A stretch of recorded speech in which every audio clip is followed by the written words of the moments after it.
प्यारे पिता परमेश्वर, ये अच्छे से समय के लिए हम धन्यवाद करते हैं प्रभु।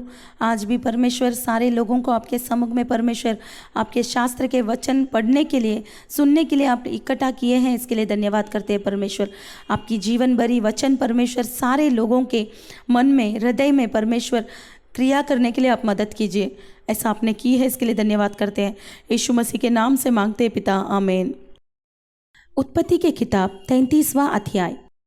याकूब ने आंखें उठाकर यह देखा कि एसाव 400 पुरुष संग लिए हुए चला आता है। तब उसने बच्चों को अलग अलग बांट कर लिया और राहेल और दोनों दासियों को सौंप दिया। और उसने सबसे अलग लड़कों समेत दासियों को, उसके पीछे लड़कों समेत लिया को और सबसे पीछे राहेल और यूसुफ को रखा। और आप उन सब के आगे बढ़ा और 7 बार भूमि पर गिर के दंडवत की और अपने भाई के पास पहुंचा। तब एसाव उससे भेंट करने को दौड़ा और उसको हृदय से लगाकर गले से लिपट कर चूमा। फिर वे दोनों रो पड़े। तब उसने आंखें उठाकर स्त्रियों और बच्चों को देखा और पूछा, ये जो तेरे साथ है वे कौन है? उसने कहा, ये तेरे दास के लड़के हैं जिन्हें परमेश्वर ने अनुग्रह करके मुझको दिया है। तब लड़कों समेत दासियों ने निकट आकर दंडवत किया। फिर लड़कों समेत लिया निकट आई और उन्होंने भी दंडवत किया। अंत में यूसुफ और राहेल ने भी निकट आकर दंडवत किया। तब उसने पूछा, तेरा यह बड़ा दल जो मुझको मिला है उसका क्या प्रयोजन है? उसने कहा, यह कि मेरे प्रभु की अनुग्रह की दृष्टि मुझ पर हो। एसाव ने कहा, हे मेरे भाई, मेरे पास तो बहुत है, जो कुछ तेरा है वह तेरा ही रहे। याकूब ने कहा, नहीं नहीं, यदि तेरा अनुग्रह मुझ पर हो तो मेरी भेंट ग्रहण कर, क्योंकि मैंने तेरा दर्शन पाकर मानो परमेश्वर का दर्शन पाया है और तू मुझसे प्रसन्न हुआ है। इसलिए यह भेंट जो तुझे भेजी गई है ग्रहण कर, क्योंकि परमेश्वर ने मुझ पर अनुग्रह किया है और मेरे पास बहुत है। जब उसने उससे बहुत आग्रह किया तब उसने भेंट को ग्रहण किया। फिर एसाव ने कहा, आ हम बढ़ चले और मैं तेरे आगे आगे चलूँगा। याकूब ने कहा, हे मेरे प्रभु, तू जानता ही है कि मेरे 7 सुकुमार लड़के और दूध देने हारी भेड़ बकरियां और गायें हैं। यदि ऐसा पशु एक दिन भी अधिक हाके जाए तो सबके सब मर जाएंगे। इसलिए मेरा प्रभु अपने दास के आगे बढ़ जाए और मैं इन पशुओं की गति के अनुसार जो मेरे आगे हैं और बच्चों की गति के अनुसार धीरे धीरे चलकर सेईर में अपने प्रभु के पास पहुंचूंगा। एसाव ने कहा, तो अपने साथियों में से मैं कई एक तेरे साथ छोड़ जाऊं। उसने कहा, यह क्यों? इतना ही बहुत है कि मेरे प्रभु के अनुग्रह की दृष्टि मुझ पर बनी रहे। तब एसाव ने उसी दिन सेईर जाने को अपना मार्ग लिया, परंतु याकूब वहाँ से निकलकर सुक्कोत को गया और वहाँ अपने लिए एक घर और पशुओं के लिए झोपड़े बनाए। इसी कारण उस स्थान का नाम सुक्कोत पड़ा।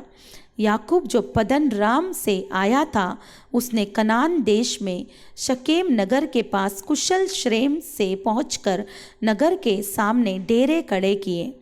और भूमि के जिस खंड पर उसने अपना तंबू खड़ा किया उसको उसने शकेम के पिता हमोर के पुत्रों के हाथ से 100 कसीतों में मोल लिया। वहाँ उसने एक वेदी बनाकर उसका नाम एल एलोहे इज़राइल रखा। उत्पत्ति के किताब 34वां अध्याय। एक दिन लिया की बेटी दीना जो याकूब से उत्पन्न हुई थी, उस देश की लड़कियों से भेंट करने को निकली। तब उस देश के प्रधान हित्वी हमोर के पुत्र शकेम ने उसे देखा और उसे ले जाकर उसके साथ कुकर्म करके उसको भ्रष्ट कर डाला। तब उसका मन याकूब की बेटी दीना से लग गया और उसने उस कन्या से प्रेम की बातें की और उससे प्रेम करने लगा। अतः शकेम ने अपने पिता हमोर से कहा, मुझे इस लड़की को मेरी पत्नी होने के लिए दिला दे। और याकूब ने सुना कि शकेम ने मेरी बेटी दीना को अशुद्ध कर डाला है, पर उसके पुत्र उस समय पशुओं के संग मैदान में थे, इसलिए वह उनके आने तक चुप रहा। तब शकेम का पिता हमोर निकलकर याकूब से बातचीत करने के लिए उसके पास गया।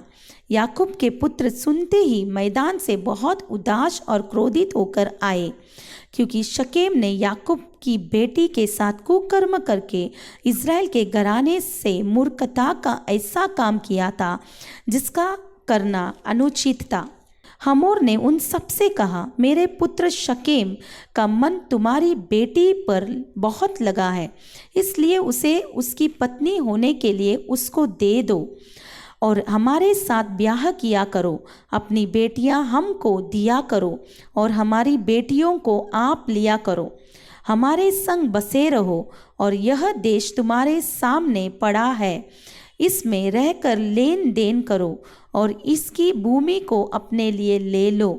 शकेम ने भी दीना के पिता और इस भाइयों से कहा, यदि मुझ पर तुम लोगों की अनुग्रह की दृष्टि हो तो जो कुछ तुम मुझसे कहो वह मैं दूंगा।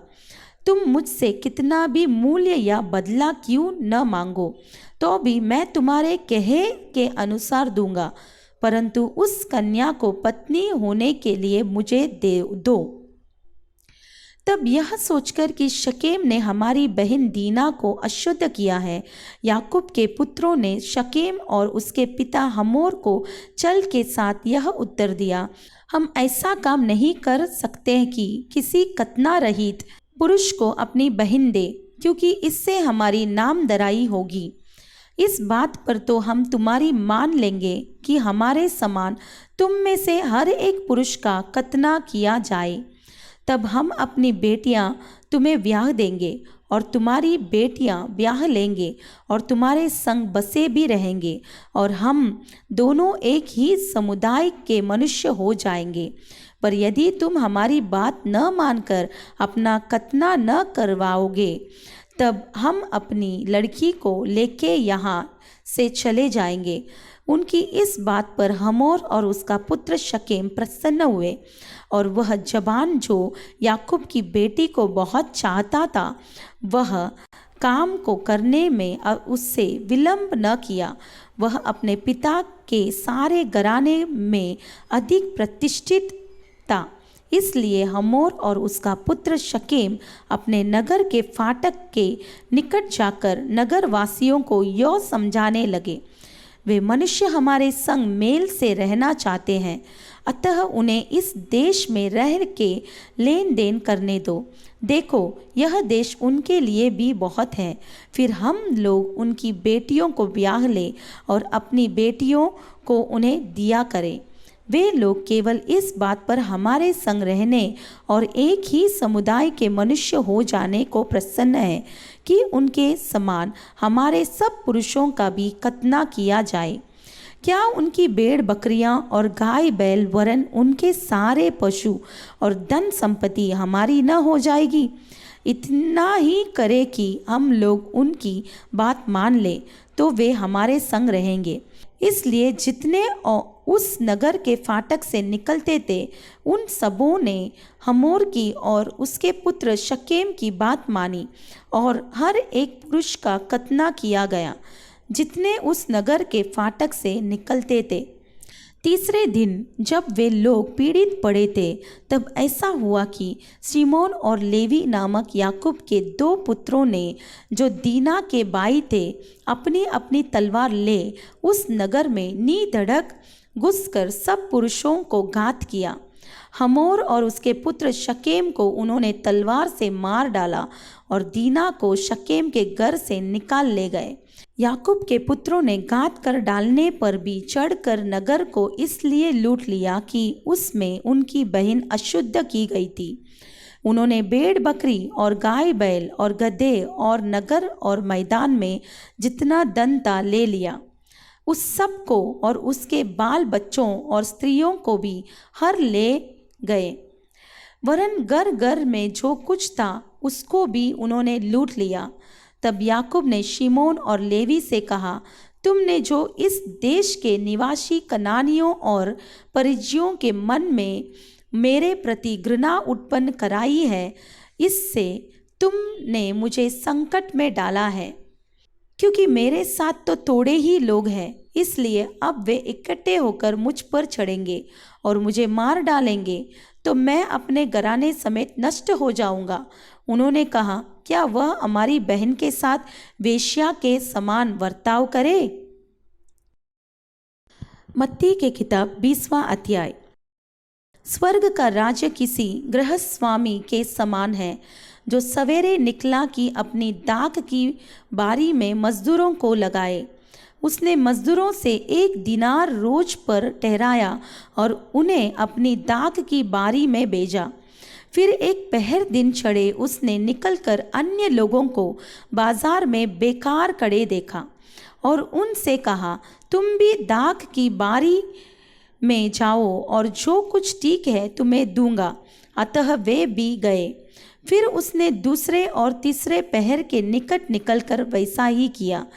1 घंटा दिन रहे उसने फिर निकलकर दूसरों को खड़े पाया और उनसे कहा, तुम क्यों यहाँ दिन भर बेकार खड़े रहे? उन्होंने उससे कहा, इसलिए कि किसी ने हमें मजदूरी पर नहीं लगाया। उसने उनसे कहा, तुम भी दाख की बारी में जाओ। सांझ को दाख की बारी के स्वामी ने अपने भंडारी से कहा, मजदूरों को बुलाकर पिछलों से लेकर पहलों तक उन्हें मजदूरी दे दे। जब वे आए जो घंटा भर दिन रहे लगाए गए थे, तो उन्हें 1-1 दिनार मिला। जो पहले आए उन्होंने यह समझा कि हमें अधिक मिलेगा, परंतु उन्हें भी 1-1 दिनार ही मिला। जब मिला तो वे गृहस्वामी पर कुड़कुड़ा के कहने लगे, इन पिछलों ने 1 ही घंटा काम किया और तूने उन्हें हमारे बराबर कर दिया, जिन्होंने दिन भर का भार उठाया और धूप सही। उसने उनमें से एक को उत्तर दिया, हे मित्र, मैं तुझसे कुछ अन्याय नहीं करता। क्या तूने ही मुझसे 1 दिनार न ठहराया था? जो तेरा है उठा ले और चला जा। मेरी इच्छा यह है कि जितना तुझे दूँ उतना ही इस पिछले को भी दूँ। क्या यह उचित नहीं कि मैं अपने माल से जो चाहूँ सो करूँ? क्या मेरे भले होने के कारण तू बुरी दृष्टि से देखता है? इसी रीति से जो पिछले हैं वे पहले होंगे और जो पहले हैं वे पिछले होंगे। यीशु यरूशलेम को जाते हुए 12 चेलों को एकांत में ले गया और मार्ग में उनसे कहने लगा, देखो, हम यरूशलेम को जाते हैं और मनुष्य का पुत्र प्रधान याजकों और शास्त्रियों के हाथ पकड़वाया जाएगा और वे उसको घात के योग्य ठहराएंगे और उसको अन्य जातियों के हाथ सौंपेंगे कि वे उसे तट्टे में उड़ाए और कोड़े मारे और क्रूस पर चढ़ाए, और वह तीसरे दिन जिलाया जाएगा। तब जब्दी के पुत्रों की माता ने अपने पुत्रों के साथ यीशु के पास आकर प्रणाम किया और उससे कुछ मांगने लगी। उसने उससे कहा, तू क्या चाहती है? वह उससे बोली, यह वचन दे कि मेरे ये 2 पुत्र तेरे राज्य में, एक तेरे दाहिने और एक तेरे बाएं बैठे। यीशु ने उत्तर दिया, तुम नहीं जानते कि क्या मांगते हो। जो कटोरा मैं पीने पर हूँ, क्या तुम पी सकते हो? उन्होंने उससे कहा, पी सकते हैं। उसने उनसे कहा, तुम मेरा कटोरा तो पियोगे, पर अपने दाहिने बाएं किसी को बैठाना मेरा काम नहीं, पर जिनके लिए मेरे पिता की ओर से तैयार किया गया उन्हीं के लिए है। यह सुनकर 10 चेले उन दोनों भाइयों पर क्रुद्ध हुए। यीशु ने उन्हें पास बुलाकर कहा, तुम जानते हो कि अन्य जातियों के हाकिम उन पर प्रभुता करते हैं और जो बड़े हैं वे उन पर अधिकार जताते हैं, परंतु तुमने ऐसा नहीं होगा। परंतु जो कोई तुम में बड़ा होना चाहे वह तुम्हारा सेवक बने, और जो तुम में प्रधान होना चाहे वह तुम्हारा दास बने। जैसे कि मनुष्य का पुत्र वह इसलिए नहीं आया कि उसकी सेवा टहल की जाए, परंतु इसलिए आया कि आप सेवा टहल करें और बहुतों की छुड़ौती के लिए अपने प्राण दे। जब वे यरीहो के से निकल रहे थे तो एक बड़ी भीड़ उनके पीछे हो ली, और 2 अंधे जो सड़क के किनारे बैठे थे यह सुनकर कि यीशु जा रहा है, पुकार कर कहने लगे, हे प्रभु, दावीद की संतान, हम पर दया कर। लोगों ने उन्हें डांटा कि चुप रह, पर वे और भी चिल्ला कर बोले, हे प्रभु, दावीद की संतान, हम पर दया कर। तब यीशु ने खड़े होकर उन्हें बुलाया और कहा, तुम क्या चाहते हो कि मैं तुम्हारे लिए करूं? उन्होंने उससे कहा, हे प्रभु, यह कि हमारे आंखें खुल जाए। यीशु ने तरस खाकर उनकी आंखें छुई और वे तुरंत देखने लगे और उसके पीछे हो लिए। नीति वचन 21वां अध्याय। राजा का मन नालियों के जल के समान यहोवा के हाथ में रहता है, जिधर वह चाहता उधर उसको मोड़ देता है। मनुष्य का सारा चाल चलन अपनी दृष्टि में तो ठीक होता है, परंतु यहोवा मन को जांचता है। धर्म और न्याय करना यहोवा को बलिदान से अधिक अच्छा लगता है।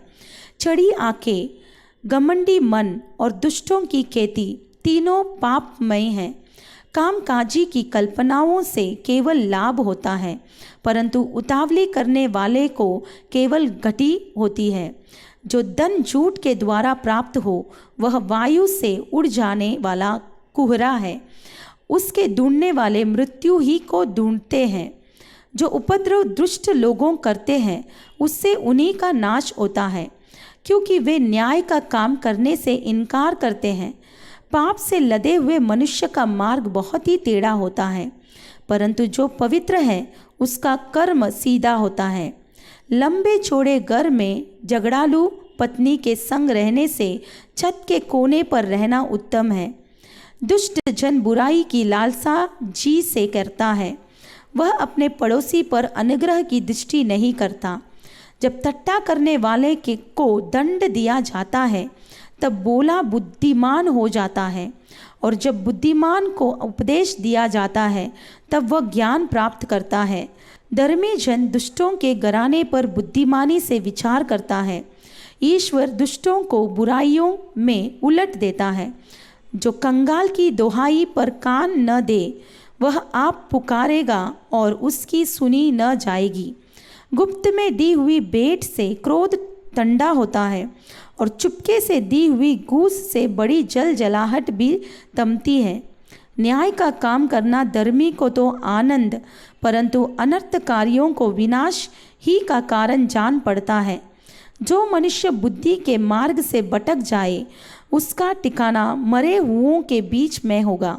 जो राग रंग से प्रीति रखता है वह कंगाल हो जाता है, और जो दाक मधु पीने और तेल लगाने से प्रीति रखता है वह धनी नहीं होता। दुष्ट जन धर्मी की छुतावड़ी ठहराता है, और विश्वासघाती सीधे लोगों के बदले दंड भोगते हैं। झगड़ालू और चिढ़ाने वाले पत्नी के संग रहने से जंगल में रहना उत्तम है। बुद्धिमान के घर में उत्तम धन और तेल पाए जाते हैं, परंतु मूर्ख उनको उड़ा डालता है। जो धर्म और कृपा का पीछा करता है वह जीवन, धर्म और महिमा भी पाता है। बुद्धिमान शूरवीरों के नगर पर चढ़कर उनके बल को, जिस पर वे भरोसा करते हैं, नष्ट करता है। जो अपने मुंह को वश में रखता है वह अपने प्राण को विपत्तियों से बचाता है। जो अभिमान से रोष में आकर काम करता है उसका नाम अभिमानी और अहंकारी ठट्ठा करने वाला पड़ता है। आलसी अपनी लालसा ही में मर जाता है, क्योंकि उसके हाथ काम करने से इनकार करते हैं। कोई ऐसा है जो दिन भर लालसा ही किया करता है, परंतु धर्मी लगातार दान करता रहता है। दुष्टों का बलिदान घृणित लगता है, विशेष करके जब यह महापाप के निमित्त चढ़ाता है। झूठा साक्षी नाश होता है, परंतु जिसने जो सुना है वही कहता हुआ स्थिर रहेगा। दुष्ट मनुष्य कठोर मुख का होता है और जो सीधा है वह अपनी चाल सीधी करता है। यहोवा के विरुद्ध न तो कुछ बुद्धि और न कुछ समझ, न कोई युक्ति चलती है। युद्ध के दिन के लिए घोड़ा तैयार तो होता है, परंतु जय यहोवा ही से मिलती है।